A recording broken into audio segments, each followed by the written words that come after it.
Very pleased now to be joined here on the NFC East Mixtape by the one and only, the legendary, the internationally famous, the latest person to put up with my voice that has been battling a sickness for about a week at this point in time. You know him. I actually don't even know where you know him because you can know him from a lot of places at this point in time. We love Survivor. He loves Survivor. He is a survivor from Survivor Ghost Island, from I guess formerly the defunct, the lived, the properly realized Surviving Snyder podcast. It is Brendan Shapiro. Brendan, thank you so much for taking the time to join the Mixtape. It is a pleasure to be here. I normally don't go out of my way to talk to Cowboys fans or affiliates, but I'm happy to be talking to you today. So my co-host Brandon and I, we love the NFC East. We love Survivor. We like to joke, but say in a totally serious way, that we came up with the term NFC Beast. It is the dumbest name of all time. I hate that people like last year was so annoying. Obviously because the Giants had their little run of success that, went way over to the top of their heads. I hate that. I hate when people talk about the NFC Beast. Do you like that term or not? No, I'm not a fan. And I mean, if we're being honest with ourselves, I think over the last decade or so, NFC East is probably a better description of our division. But no, and the thing is, like, I mean, we can get into this, but if you look at postseason success, obviously the Eagles, took it almost all the way last year, but there's not a lot of recent history of success out of this division. So I think it's maybe a little far-fetched to call it the NFC Beast, at least not yet. Brendan, I'm a big fan of yours, but I wouldn't be doing my job if I didn't point out that one of the two Washington division titles in recent memory came with a below 500 record. No other, NFC East team, did that. I actually am not the biggest fan of Ron Rivera, and I think 4 coaches have done that this century, and he's done it twice. Like, that's the most incredible run of luck that anybody has ever had for somebody who's regarded to be this gambler of sorts. But again, we can get into that as well. You love the Washington Commanders. You were on Survivor, as mentioned, Survivor Ghost Island. Awesome season. I believe Wendell is an Eagles fan. Is that correct? Yes. Yeah. Wendell is. So I've got a couple friends. Wendell's good buddy Bryce, also an Eagles fan. So most Eagles, I will go on record as saying Eagles fans are among the most deplorable people on the face of the earth. With you there. Having said that, I do know a handful of really cool guys and people that root for the team. A brother-in-law of mine, one of my best friends, Wendell, Bryce, all these guys. So there are exceptions to the rule, but yeah, it's a tough bunch by and large. For forever, when I was a kid, everybody talked about the then Redskins Cowboys rivalry. And I hated the Cowboys because I was supposed to, but really, if I'm being honest with you, I've always hated the Eagles more, and mostly it's because of my experiences at what was RFK and then FedEx Field. Nobody wants to fight like an Eagles fan wants to fight. Nobody wants to curse in the while spilling beer on your kids like an Eagles fan does. Well, maybe the Giants fans are close behind. The Dallas fans, to be honest with you, they tend to be just kind of having a good time, happy go lucky. Yeah, well, yeah, and they'll talk a lot of smack, but it's usually pretty good natured. They don't have their fists up. They just like to have some fun. Yeah, I recently for SB Nation, I interviewed Victor Cruz, and I asked him, when he was playing, obviously he won the Super Bowl as well. We don't have to talk about that. But I said, where did you hate going the most? What was the most unpleasant experience for you? And he said Philly. And I thought it was going to be kind of what you were saying. And he talked about the old prison under the stadium at the vet, whatever. But his reasoning was logical, but really weird. He was like, we had to take a train there. And I was just like, okay, that's kind of a strange reason to hate this. He was like, I like, these are my words. He's like, I like a more posh lifestyle. So I can imagine, visiting AT&T Stadium was a little bit more fun of an experience in that sense. And to your point, I can't name a loss the Cowboys have had to Washington that I've been morose about. You know what I mean? There have been some that have bothered me. And I can't even think of a win where I've just been soaking it all in. I suppose maybe the penultimate week of 2013 when Tony Romo hit DeMarco Murray. But I mean, it's just they've been so down on their luck that it isn't so much of a rivalry in some respects. So I kind of get, resorting to emotional things the way the Eagles do, obviously. Yeah. I think I'm a little bit older than you are, so I can remember some really, really high stakes wins and losses for that matter in the Cowboys rivalry. But yeah, in recent times, we haven't seen that much. Back in 2012, I was at FedEx Field when the Week 17. Yeah, Yeah. exactly. When Washington won to punch their ticket and to knock Dallas out of the playoffs, that was a big one. FedEx Field is a dreadful stadium. It's a dump. But I don't think I've seen it rocking like it was that night. That was a great atmosphere, and you don't see a ton of great atmospheres, frankly, at FedEx. So that was a lot of fun. There've been some sort of entertaining Thanksgiving games, and it'll be interesting to see what happens in a week and a half. I think probably it's not where Washington's probably not coming out on the good end of this one, but you never know when these two teams get together. You mentioned obviously Dallas hosts Washington on Thanksgiving this year. Earlier that season in 2012 was the RG3. People remember it as the RG3 game, but Alfred Morris had a day himself. And Tony Romo and Des Bryant. I mean, I think I had Romo and Des on my fantasy team that day, and it was just, if you had a piece of that game, it was a prosperous week for you. 2020 they met on Thanksgiving. And that obviously led to Washington winning the title. That was the horrible fake punt that the Cowboys had, like when they were just like, they were super down. It was a really tough scene. That was, I don't know if you know this. I know the Commanders just traded away Chase Young. The Cowboys never beat Chase Young on the Commanders. That never happened. He was 2-0 against them. Yeah, I'm not sure if that's a causation or correlation, but yeah, we'll give Chase Young credit for that. So I mentioned you had the podcast, Surviving Snyder, because it's past tense. You, Rick Devens, former mixtaper, Dalton Ross, who's been on the Blog on the Boys podcast to talk Cowboys, Commanders, et cetera, et cetera. You guys all have, I don't know that we can say Dalton is a survivor, all due respect, but you know what I mean? Like, all have this connection to Survivor, and all liked Washington. Like, what you just were like, hey, let's just turn the microphones on and talk about this team. And the name was so perfect because if there was one thing that the entire NFC East could unite under, it was Dan Snyder being awful. We actually were really bummed when he sold the team. Obviously, he's a horrible human being, and nobody wants to advocate for that. But selling the team improves the team, and we don't want to see that happen around here. We wanted them to be terrible forever. Yeah. The origin of our podcast was we just had a text group going, and it was Rick and Dalton. For those who don't know Dalton, he is the sort of the preeminent expert, and he is the preeminent writer of Survivor. So from the very beginning of the show back in 2000, he is editor of EW magazine. Now it's online, but and he covered Survivor. He's been out on location a million times, and so there is nobody on earth that knows more about the show than he does. And so anyway, he's a Washington guy. As a matter of fact, when I went out to go play Survivor, we had this like press junket kind of before we played.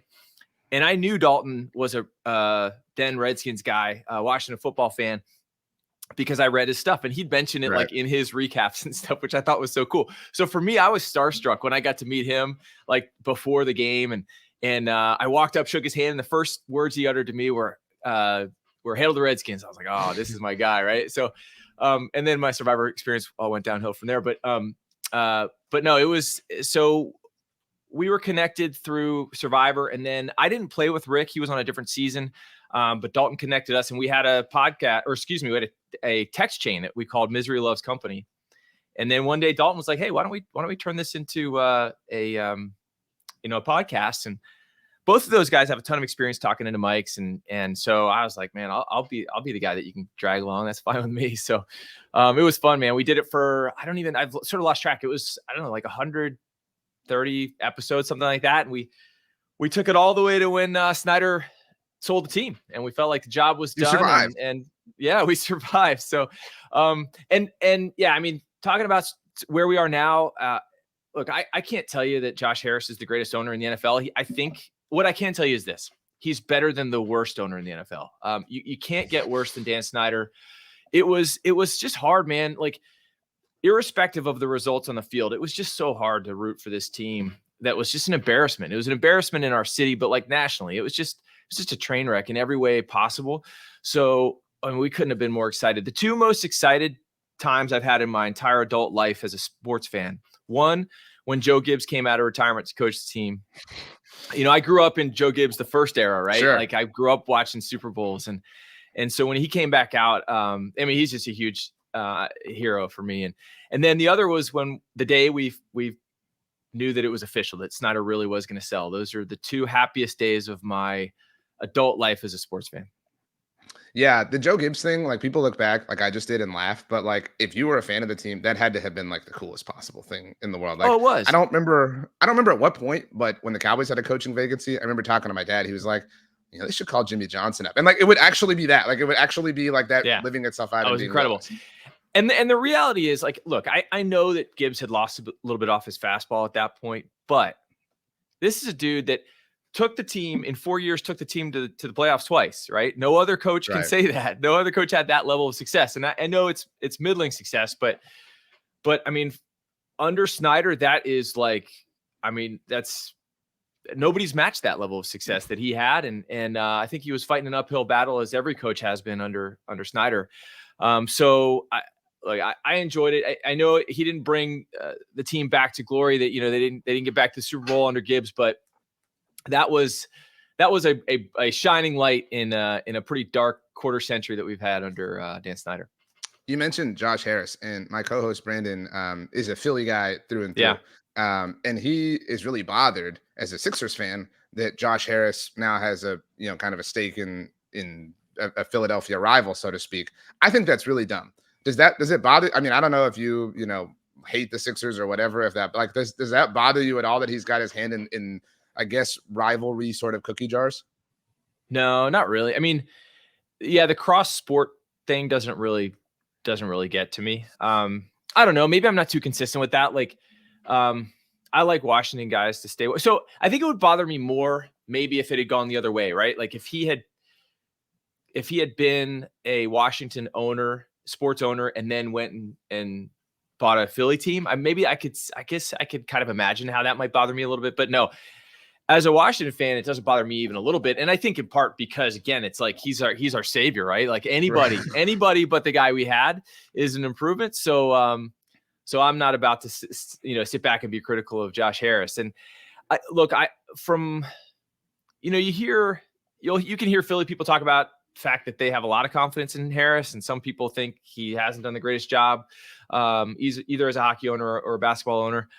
I think probably when it all shakes out, he's going to be kind of an average owner. If they did wins above replacement, maybe he's like a zero WAR guy, Yeah. right? He's not a negative WAR guy. He's just kind of run of the mill. But again, we'll take it. Anything's better than what we had. But if you're a zero WAR guy at that point, like in a league that rewards parity, like eventually fate smiles upon you, like to the point that you're a playoff team. And like, if you get in, like you just literally never know what can possibly happen. And so that's why, again, like this season hasn't gone incredibly well. I'm certainly interested to get your thoughts on the current Commanders. But there's so many moving parts. There's the pending potential rebrand and the Ron Rivera situation and the quarterback situation. Like it's just impossible to like accelerate everything and have everything. You're not going to feel the way you felt when Joe Gibbs came out of retirement in the next 5 years. Like it's a process, and everyone has to understand that. Yeah, no doubt about it. And I think speaking about Rivera, when they hired him, I thought, okay, he's probably a zero WAR guy, right? And I've become convinced over the years that he's something less than that. Unfortunately, look, you got to give him credit. He came in under very difficult circumstances, and he's a professional, and great human being. Like nobody denies that. Totally with you. He's just not a very good professional, right? So like he's a below average professional. I mean, he's a guy that's had 2 or 3 winning seasons out of, after this year when they failed to have a winning season this year. I think it's like 2 or 3 out of 13 seasons he's had a winning season. And that's, that's what it looks like on the field. He farms out the defense to Del Rio. He farms out the offense to Bieniemy. So, I mean, for all intents and purposes, his job is to manage the show. And on game day, he's the one making decisions. He's the one, making that 4th and 2 decision. He's the one deciding whether to go for 2 at the end of the game. He's the one who is calling timeouts or not calling timeouts, or challenging or not challenging. And he's terrible at all of those things. I mean, really, really bad.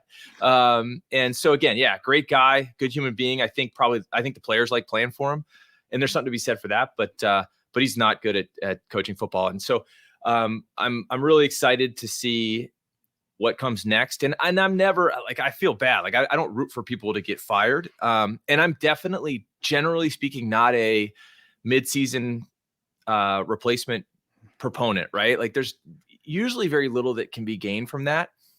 This might be the exception though. This year and this team might be the exception, because I was listening to you last week, and you guys were talking about Howell, and it sounds like you don't have a ton of confidence. And I'll say this, like, I know that 6 or 8 games or 10 games don't make a career. And there's been some bad this season, but this is a guy who's started now, I think, 11 games in his career. And I think there's been more good than bad. And you see the upside, the upside's there. Now, I know, I mean, look, I'm in Washington.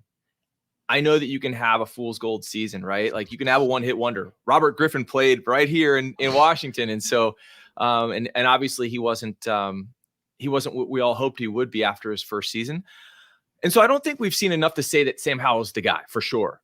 But I also think that we've seen enough to say he might be the guy, right? And that's the first time I've said that about anybody since Kirk Cousins. I know Kirk Cousins is a lightning rod. I think he's a lot better than a lot of other people do.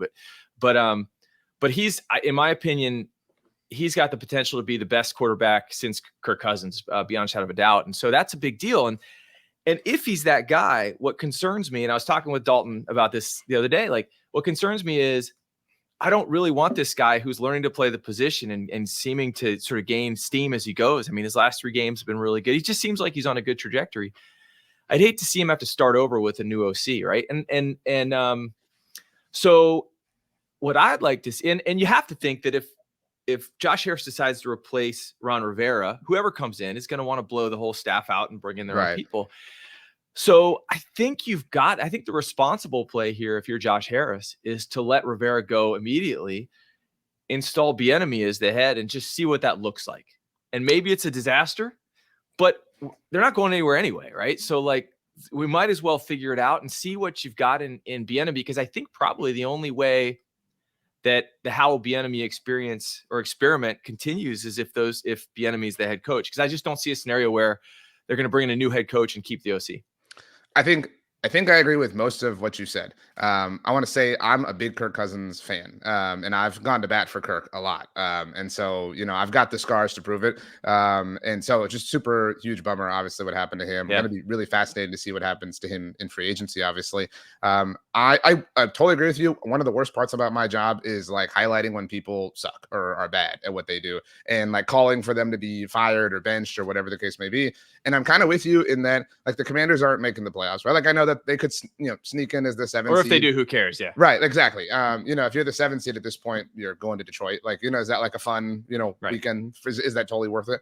And so I agree with you that you have, like, the Eric Bieniemy thing is really unique, obviously, and there's certainly a large amount of data to suggest that he should have had a head coaching job by this point. You have to find out. Like, you didn't bring him in here just to not figure that answer out. So you've got, approximately half a season at this point in time to figure it out. And yeah, like, if you're gonna ever give Sam Howell a chance with him, this is it. Like, treat it like your focus group. I'm totally with you, because I mean, like, whether you believe that Josh Harris wants to get his own, like, figurehead in or whatever the case may be, beyond all that, it's just kind of time to move on from Ron Rivera. Like, it's been 4 years. There's no, like, quantifiable difference that he really makes with the team. So, like, you've got that box checked off, so to speak. Bieniemy makes sense to give an opportunity to. That makes sense. He's obviously improved, or we've seen improvement from Sam Howell. I'm a little bit, I'm not quite ready to make a decision, but I guess if I'm a juror, I'm out right now.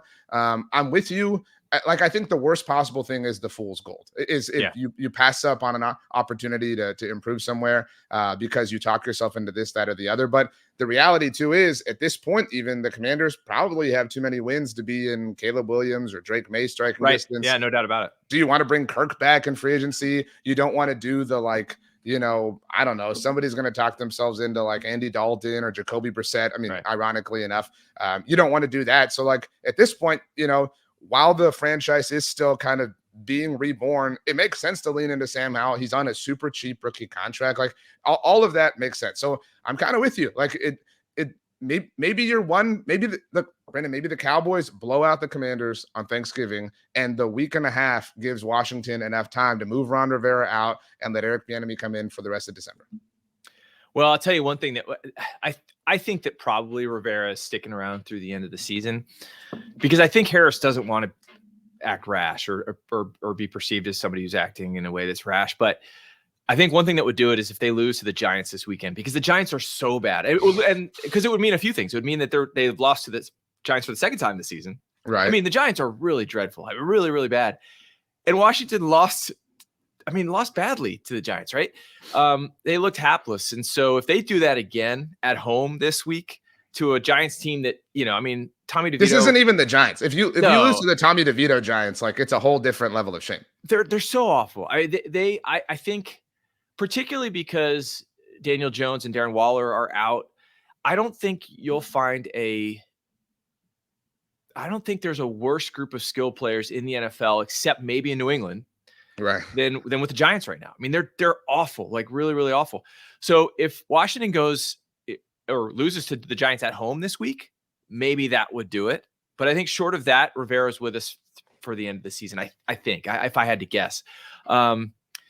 And that's too bad. And you talked about it last week on your show. I mean, they're stuck in purgatory, and this is what happens, right? Every year, it's like, okay, cool, we won 7 games, we got the 15th pick in the draft. Like, what are you going to do with that?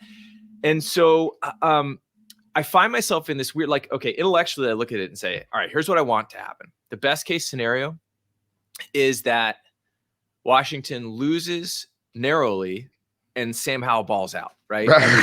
Every week. So last week was great for you. Yeah. So that at the end of the season, Washington has 4 wins and they're picking 3rd and they are convinced that Sam Howell is the guy, right? That would be probably the best case scenario. Having said that, I go into each game thinking that, and then I'm watching the game and I can't help but root for a win. I just can't root for a loss. So I don't. But then I guess that's like the consolation or the silver lining when when I'm like drowning myself in my tears and beer at the end of the night is like, well, at least at least they're not gonna have the 20th pick in the draft. But yeah, I don't know what the fix is. And so I think the stakes are so high with Howell because you said it. They're not going to be in a position and they've got a handful more of draft picks than they had, but it's going to take so much to go up and get Caleb Williams or Drake May or one of these guys that I just don't think they'll have it in them to do it. So yeah, I'm just praying that Howell is the guy. I mean, Sam Howell, Terry McLaurin, Jahan Dotson. Terry McLaurin's always been the like underrated guy, like the poster for that. Jahan Dotson's now kind of in that category himself. Brian Robinson isn't bad. And the fact that, the organization traded away both Chase Young and Montez Sweat, really smart. Like, not a lot of teams would be that bold. But again, like when you're at the bottom, like you have nowhere else to go. Like, you know what I mean? Like, that was really wise to move on from 2 dudes who you probably weren't going to bring back. And you got something out of Chase Young when I would imagine in July. That seemed impossible, going into the contract year. Yeah, I think you're right. And, they didn't, the reporting is they didn't want to get rid of Sweat, but the offer was too good. And when you look at it, Sweat just got $25 million, right? So that was going to be the asking price.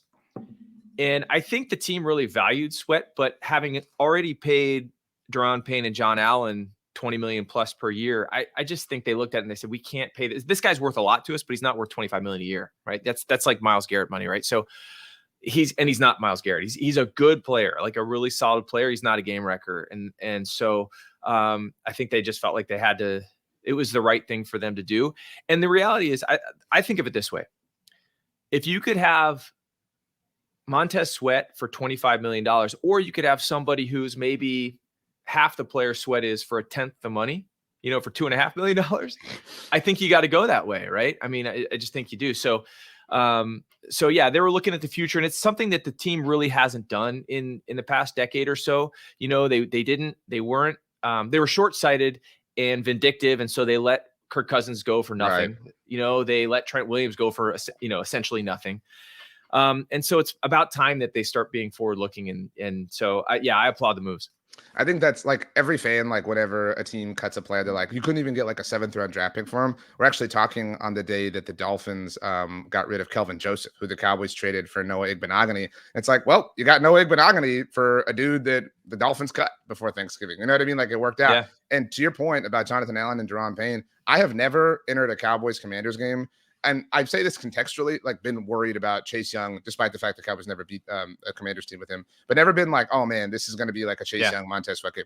But Jonathan Allen, Deron Payne, those are constantly problems for Dak Prescott and for the Cowboys. So, I mean, and something that Brandon says a lot around here, the Montez Sweat contract you talked about doesn't fit the timeline that the organization is on. You know what I mean? Right. Like, he doesn't fit the pace that this organization is moving with because of the potential new head coach, whether it's Eric Bieniemy or somebody else. Yeah. Yeah, I think that's right. And so, they picked up a 2nd rounder for Sweat. It's the Chicago 2nd rounder, so it should be the top of the draft, top of the 2nd round. They picked up an extra third rounder. It's going to be the end of the third round for all intents and purposes, an extra fourth rounder for Chase Young. But my big hope is that they invest heavily, and they have a ton of money to spend in free agency. I think they have as much money as almost anybody in the league in free agency. It's not the most loaded quarterback contract too, and a cheap quarterback contract. Right. Exactly. So my big hope is that, I mean, as we've talked about, the most glorious thing would be if Sam Howell really turns out to be a guy. And I'll say this about Sam Howell. I don't think, watching him now, I don't think that his upside is he's, a top 3. He's never going to be Mahomes, Rodgers type of, ceiling player. Sure. What a crime. But I think he could be a top 10 guy, right? And a top 10 guy, you could do a lot worse than that, right? And we've been doing a lot worse than that for a long time here in Washington. So I mean, if he could be you can win a Super Bowl with a top 10 guy, right? You can't win one with a bottom half guy. That not anymore. Like Trent Dilfer's never going to happen again, I don't think. But you can win one with a top 10 guy. And so that's my big hope. And if that's what he is, you got 2 more years after this one with him on a rookie deal. You bring in some free agents, you front load those contracts while you're not paying anything for your quarterback. And then they've got some draft stock. So my hope is, I mean, they've got to revamp the offensive line. I think they can do some things to improve their team. And hopefully the fact that they've got this cash and the draft stock means that they can attract a bona fide GM and a bona fide coach in the offseason. Well, I know we have a lot of younger listeners and viewers, but like this is a Tiffany brand franchise of the NFL. Like I know it's different and the name is different, but like you're talking about a massive media market, obviously the nation's capital. These are historic roots. This is like truly like whatever your favorite like home garden television show is. Like the bones of this house are pristine. It just, you got to have the like demo day and everything to kind of like give it a facelift. So the last thing on the Commanders for me is, you mentioned that we talked about how they're in purgatory. Wherever they are, like along that spectrum, they're still better off than the Giants, because a worse place than purgatory to be is in purgatory while thinking you're past that. And that was the crime or the penalty of like over delivering in year 1 of the rebuild for the Giants, is they thought that they were way too far along down that road. And now and plus like the injuries and things like that obviously exacerbate the issue. But like that Tiffany brand franchise is down historically bad right now. Yeah. And they had that blip last year. You said it, like, and I think that was maybe the worst thing for them. It inspired them to sign Daniel Jones to a big deal. And I mean, I guess the good news for the Giants is they got 1 more year on that deal and they can get out of it. And so if they're in a position, as they likely will be, to draft one of these quarterbacks, you can pay Daniel Jones the $30 million or whatever he makes, to be a backup to a rookie who's making rookie money, right? So like you did with Eli and Daniel Jones. Exactly. Yeah, exactly. So I guess that's, if there's any upside or any sort of, I don't know, like silver lining for Giants fans, it's that they may be in a position to improve their team at the most important position.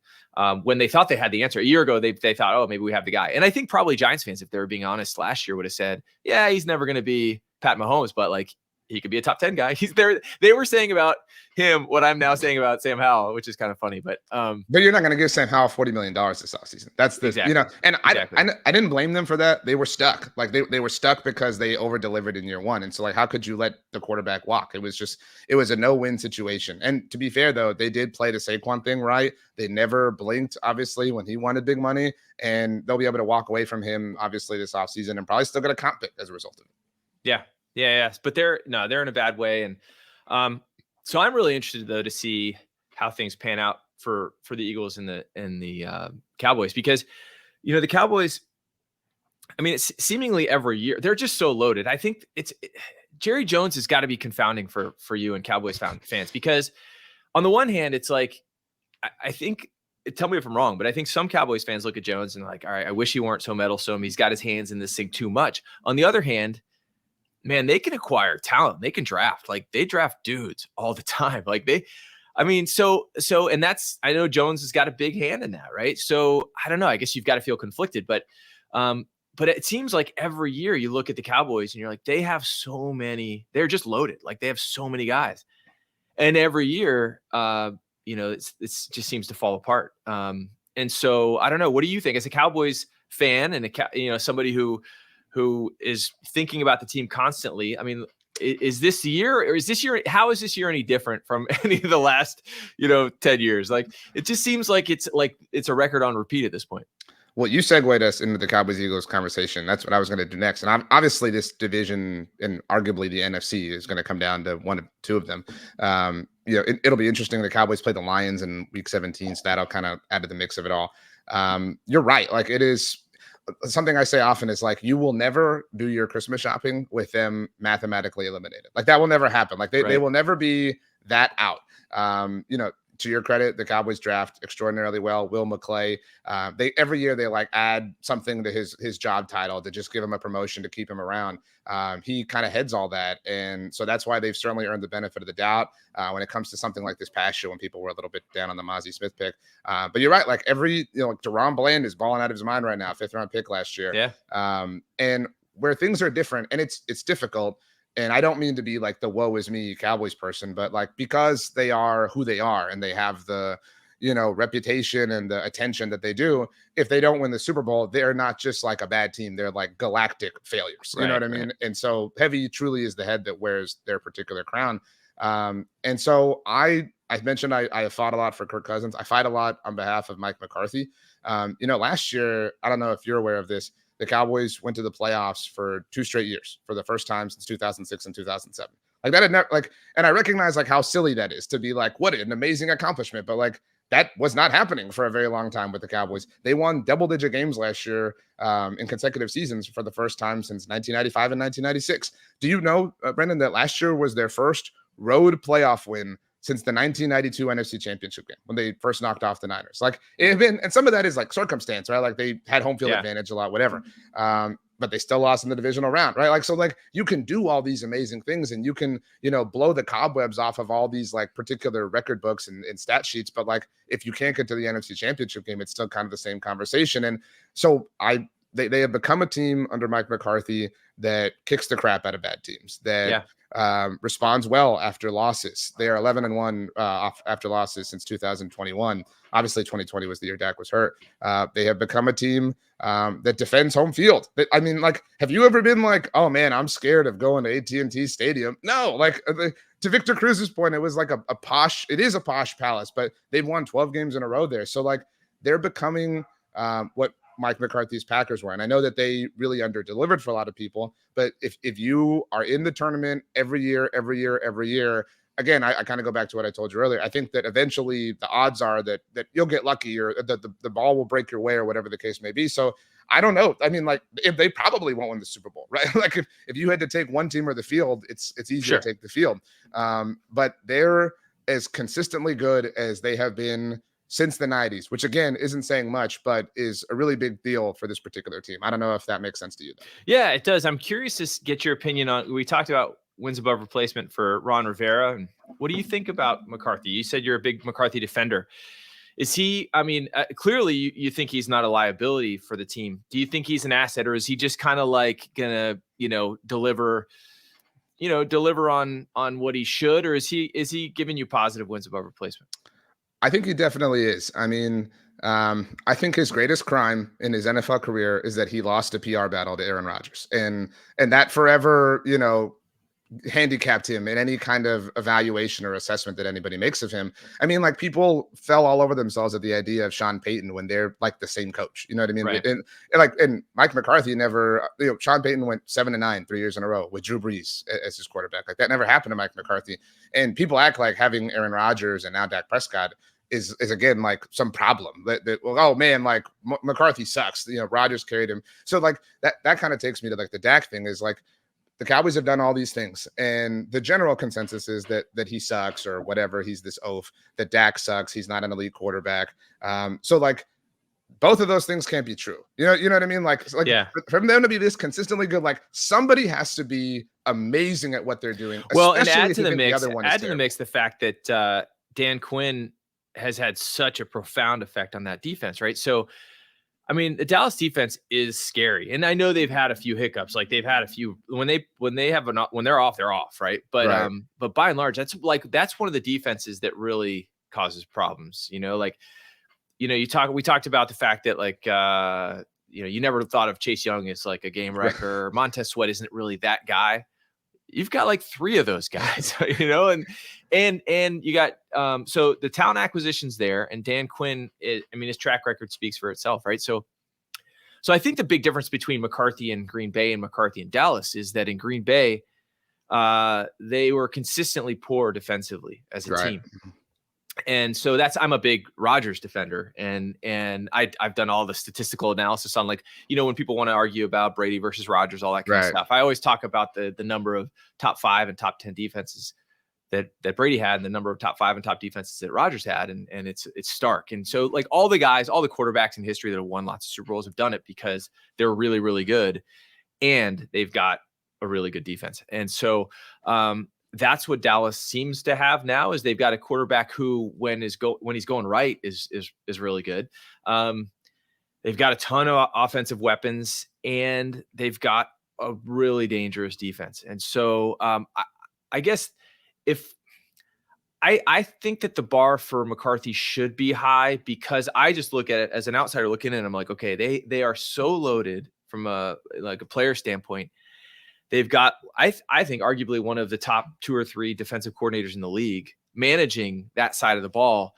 Man, they better win some games, right? Like how do you not, right? I mean, so it's, for me, what's, if we play the what ifs, it's like, well, I don't know, you name whoever you think might be one of the top coaches. You take Kyle Shanahan, or you taking, people have different opinions on him, but take somebody who's regarded as one of the top minds in the NFL right now, and stick them in Dallas. And I wonder what we'd be seeing. Would it be the same results, better, worse? I don't know. But yeah, I don't know. I'll be honest with you, when McCarthy signed, when he was hired by the Cowboys, I was the same cycle as Rivera. Like, it was the same offseason, awesome. right? Yeah, like, this is great. Like, they will be stuck in kind of like this mediocre state, and so it'll be interesting to see if they can get over the hump. We obviously have a lot of Eagles fans who listen to the show. Yeah. So as much as it hurts us both, we have to talk about their team. I guess this is a natural segue. Mike McCarthy or Nick Sirianni, Dak Prescott or Jalen Hurts? Where is Brendan's side on each of these 2 arguments? Okay, so first of all, Nick Sirianni, there's something about this guy. He has like the most punchable face in the NFL. I've sang that song many times. He's mean mugging all the time. Like, I don't want that out of a coach. It's just obnoxious. It's stupid. I don't mean to interrupt you. He does this thing that I've joked about here. It's a joke that's like completely serious.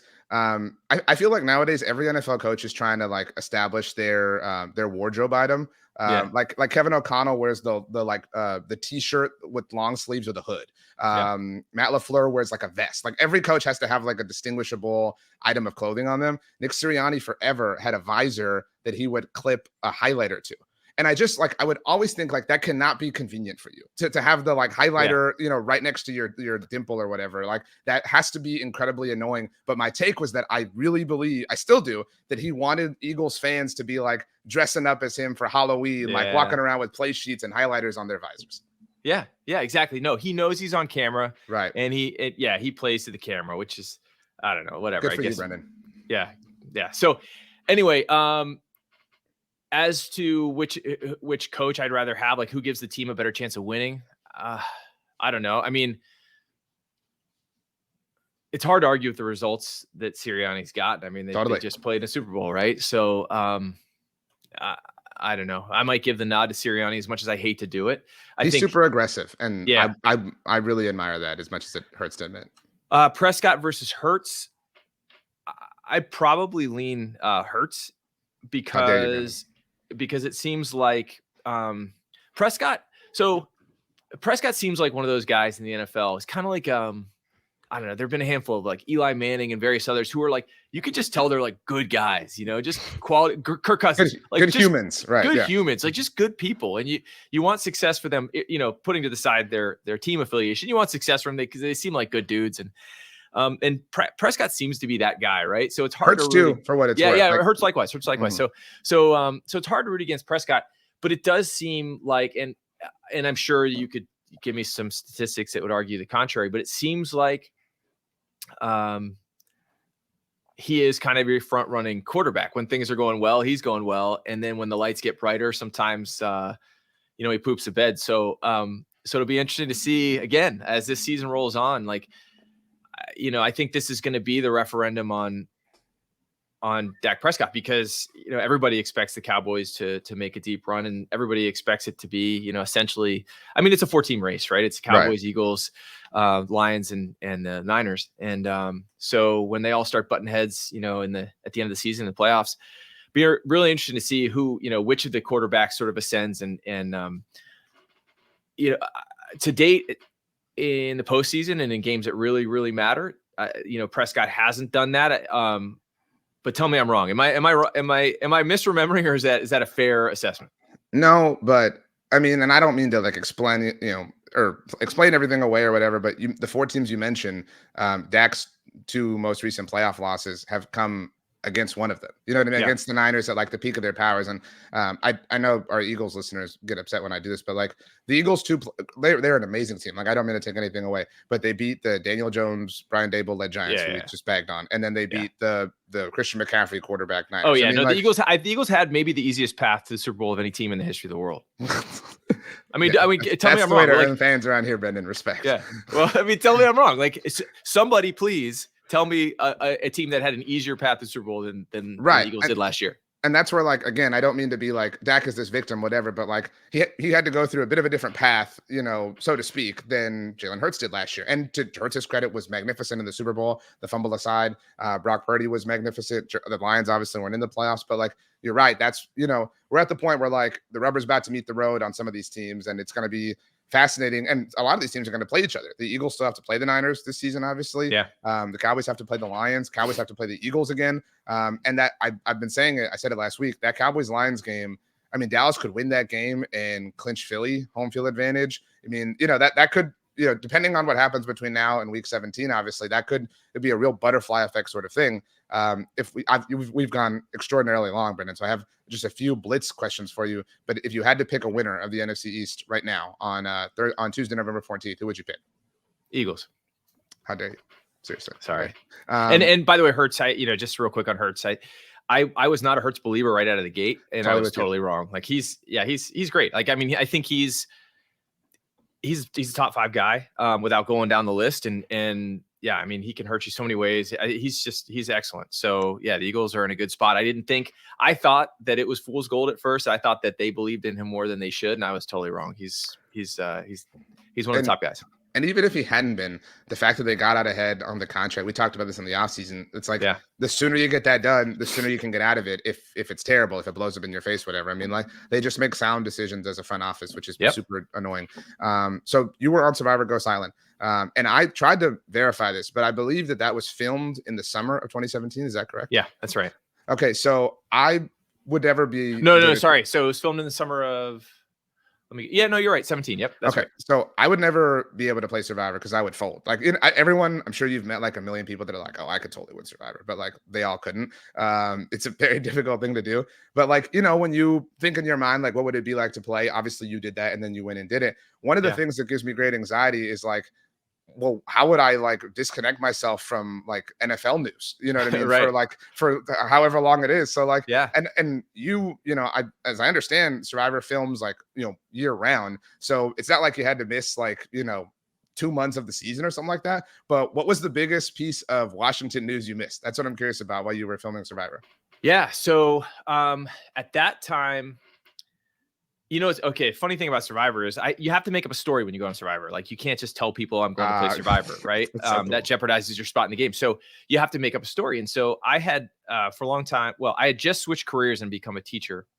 And so I had to explain to a lot of people, like students and other people, like why I was leaving at the very end of the school year. So I told this really boring and convoluted story about how I had earned this fellowship. I used to be in business, and that it combined like business practices and education. Like I made it so boring and terrible that like nobody would ask follow-up questions. This is awesome. But the thing is that I said to people that there was this fellowship and it was in London, right? Like I was going to go study in London for 7 weeks, which happens to be how long you're away. Well, it used to be how long you're away when you left for Survivor.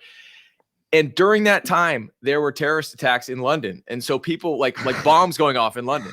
It's so obviously not funny, but like, I mean, no. So people were calling my wife and be like, hey, is Brendan okay? Have you heard from him? And of course she knew where I was, but so in terms of news, like the news cycle when I was gone, that was a big one. And then, no, it was, I think the Nationals. So the Caps, So the Nationals were going well, the home teams, and then the Capitals. I think that year, I can't remember now if they were in the playoffs. I do remember that. So right after I played on Rick Devon's season, Reem Daly, who was the first one out, and then was on this island where she had to like sit and stew forever. She kept asking, because that was when the Caps won the Stanley Cup. And so she kept asking, like, what's happening? And you get no news, like you get nothing. So even when you get voted out, like you're just disconnected from the world. Like you don't have your phone, you don't have access to the internet or anything. So yeah, you miss out. But thank God, yeah, that would have been tough to be gone during the football season, because like I'm a Washington sports fan, but above all things, like, and it's by a country mile, I'm a football fan. Yeah, so I was kind of like putting myself in your shoes and thinking the same thing, where like that would be the ideal time to like go do this, because you're like, all sports matter, but like, oh, I missed the ESPYs, oh no, like how will I ever survive type of thing. But if it had been a year later, you would have missed the Kirk Cousins like first season, and I'm not certain how much you cared about that, but like that I imagine was of some level of interest to you. I mean, like that could have been a lot worse, is what I'm saying. Like it was a good year to go play Survivor. Yeah. I can remember sitting out on the beach, and there's a guy in my season, Sebastian, who is from Florida, but Sebastian just has family roots in like a Maryland suburb of DC, and so he's a big then Redskins, now Commanders fan, and so like we'd sit at night like just talking about like training camp, and because we were filming, so we basically filmed from the end of May until the game ended like a little bit before July 4th. And so, we're just thinking about like, and I'm telling you, like, we're talking about like backup tight ends. We're talking about Logan Paulson. We're talking about like, and it was so cool, because I'm like half a world away and on the beach in Fiji, like thinking about like with half my brain who I'm going to vote out next. And then also like running down whether they're going to keep a fullback on the roster, So yeah, it's kind of crazy. That is so awesome. So that was, do you remember Washington's first round draft pick that year? Oh no, who was it? That was Jonathan Allen. Oh so, yeah. I mean, like, end of the first round. Yeah. Look at what that obviously ultimately kind of yielded. That's so cool. Again, I just, you put some people just think about Survivor and they think about like the, kind of superficial things, but when you care a little bit more, that's certainly what you think about. I also like you played, I know people hate this. Like I'm not in the Survivor community, but I know there's this divide among the new era and the old era and the like shortened time span, whatever. Would you rather play the old era completely with just Rice, like no reward challenges whatsoever, or go through 5 more years of Dan Snyder? Well, I under any circumstances, I'd take the old era, because I think it probably suits me a little better. So I'd love to go play again. And if I did, I'd actually rather play the old era, the longer game. So the game used to be 39 days. Now it's 26. And yeah, they didn't give you much of anything back in the day, and they give them more now. And I think the more uncomfortable people are, the better for me. So yeah, that's an easy one. I'd play old rules Survivor for sure. Well, this week, actually, that we're talking, Survivor Auction, the Survivor Auction is returning. So your thoughts on the current season of Survivor in general? Obviously, Caleb was a super likable dude, too likable. It was too obvious. It was just never going to happen for Caleb. I mean, kiss of death when you're that likable that early on. Yeah. And so there's two things, right? It's like, how likable is he in real life? And then how much of that are they showing? And when like, there was a time like, so the Survivor editors have like, once you played it, you kind of like look at it through the lens of like, okay, what is the edit telling me? So I try to deduce like what's going to happen in the end. Right. And there was a time when like, if you were going to win the game, you'd get this hero's edit the whole way through. Right. But they, I think the editors try to obscure the results more now, because people are just too savvy and they figure it out. Right. Yeah. So like Caleb was so much the golden boy that like you just knew like the wheels were going to have to come off. But yeah, he was awesome, great character, and he was doing a great job out there. And so yeah, it's a good season. I think they've done a really good job in casting by and large over the last handful of seasons. The only problem like this year, as you know, if you watch the show, 2 of the first 4 players voted out. Well, 2 of the first 4 people to go quit the game. And so I don't know whether that speaks to a problem in casting, or if it's just really bad luck, right? And it could just be just a spate of bad luck, and we won't see another person quit for the next decade, right? So hard to say, but that's disappointing, because you want to see people out there that want to be there. But it's good. I mean, I prefer the old times where it was a longer season, because it changes the dynamic and it just changes the game, right? It's a different game. It taxes people differently. They're going to play differently when it's short. And I think Survivor, like production, they want to play up like, oh, it's fast and furious and it's more dangerous now. And I mean, that, whatever. I'm not sure that that's true. I do like this, that one of the best things to come out of this season is because of the right. I think it's because of the writer's strike in Los Angeles, in Hollywood. Like they've got to extend like programming, and they've got to put something on TV, right? So a lot of these reality shows are being shown more because they don't have writers to write scripted shows. And so every episode this season's been an hour and a half. And I think that's like the perfect length. It's awesome because you can really kind of get into a little bit more of what's going on out there and why people are doing the things they're doing. You can sort of build a little bit more tension and more drama. So I think it's been really good in that regard.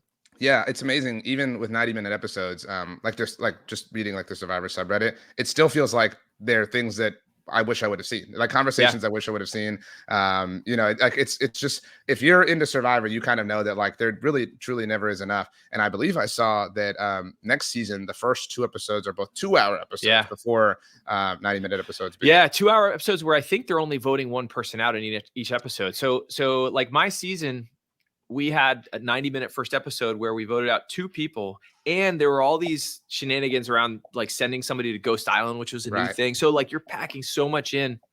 And when that happens, like you just can't, like sometimes as a viewer, you're watching Survivor and you're like, why did that person do that? This doesn't make any sense. And sometimes there's like, it's because they're not very good at Survivor, but other times it's because like there's a good reason why they did the things they did. And there's just stuff has to get left out, right? Because if you think about it, like early on in the game, there are a couple days that happen before anyone gets voted out, and everyone's being filmed 24 hours a day, right? So there's so much footage that you're seeing 10% of the action out there, right? And so they've got to simplify plot lines, and it's not because they're trying to like trick the viewer. It's just like, you just can't show everything, right? And so sometimes stuff's going to get left out, and so I think the more you can show of the why and how is the better. So yeah, I've been really happy with it. I'm with you. Prefer the old era, obviously. Also, like all the advantages are great, but it does get a little overwhelming trying to remember where they're all at. And like this season, especially with the like advanced, even more advanced, advantages that are like you can combine these two, and when one, you know what I mean? Like it's a very tricky. When Jay left, my wife and I were like, okay, well, it was like a domino effect of like, this means like 14 different things now because she's gone, whatever the case may be. It does deliver great moments like Caleb's shot in the dark, obviously. Although the shot in the dark has existed forever. I think that was the first one to hit, right? The second, but the first to successfully hit, like successfully save someone that would have been voted out, obviously.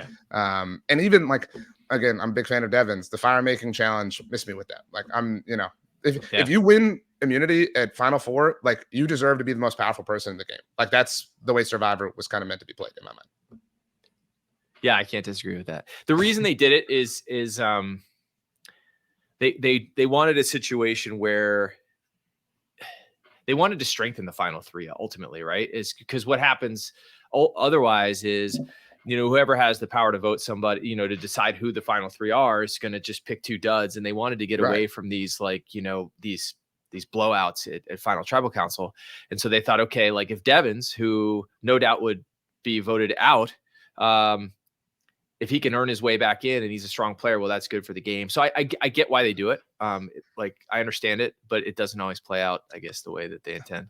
Yeah, I mean, I was bummed for Devon's, obviously, but the first one, I believe it was Chrissy, who won the Final Four immunity. And then, Ben, like if you have the proper like character arc, I hate to call it or simplify it that way, but where you are this just like beast at winning things, and then you come in and like save yourself with this final fire making challenge, like it makes it impossible to outdo, because at the very least you should show the jury the Final Four immunity challenge so that they can see like what the person who won, how heroic they were. You know what I'm saying? Like that's an important piece of information in the whole thing. Although I guess my counter argument would be that the reality of the situation, and I'm only saying this from talking to lots of Survivor people. I was not part of the jury. I got kicked out long before that. But I think that winning challenges and, including the fire making challenge isn't going to win you Survivor. Ultimately, it's relationships that do it. And it all gets back to that. So I think you could put on this great show at Tribal Council and and win Survivor and, you know, pull it out of the fire, so to speak. But like, if you don't have good relationships, if you haven't built that, then you're not going to win. And ultimately, I think it always comes down to that. So like on Ben's season, yeah, I mean, he made a bunch of splashy moves but he also, it often just gets down to who the players hit it off with, who they like, you know, and that's it's a social game. It's a social game. Yeah. Above all things, it's a social game. And, you know, we could geek out and talk about it for a long time, but there are lots and lots of examples of where the person who won the game was not the greatest challenges, but instead the person that just made the best relationships. And ultimately, that's, I think, what it comes down to. Last one for you, Brendan, and you've already been a hero for how long you've lasted here, outlasted, some would say. I don't know who you picked to win this season of Survivor, so whoever that was, if you did give a winner pick, and if you want to change it, you can do so here. Yes, I don't know that I gave one this year, but I was talking with my son Will, who's a huge Survivor fan, and Adam Dalton probably knows more about Survivor than anybody else on earth, and he thinks it's going to be either Kelly, the nurse, yeah. That's my pick, or Dee. And I can't disagree with him. If I had to put money on one or a couple people, I'd be willing to put a little bit of money on the two of them versus the field at this point. Yeah, I'm with you. If you give it two teams versus the field, I'm totally in on that. That goes for the NFL as well. I think Kelly's got the same likability as Caleb, but like nobody is as aware of it. She's a little bit more stealth in that sense. So she's dangerous.